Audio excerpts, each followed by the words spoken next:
माँ Janki series present.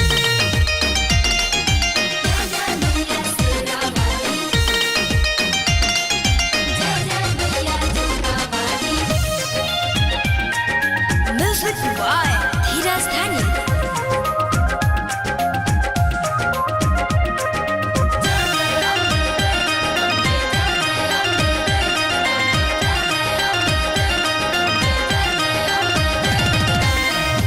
पानो के पतैया प एहु पिया ने बता लिखाई दोना, एहु पिया ने बता भेजाई दोना।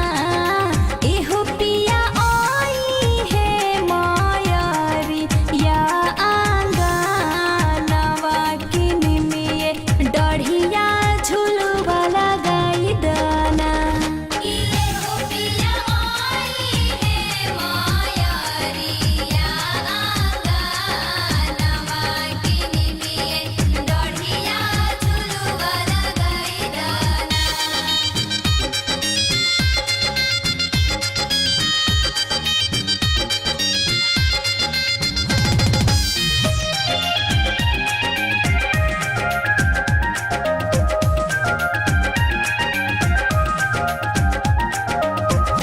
गंगा जी के निर्मल पानी जाई के ले आई दा, ओही से चरनिया के धोआ जल्दी जुटाई दा।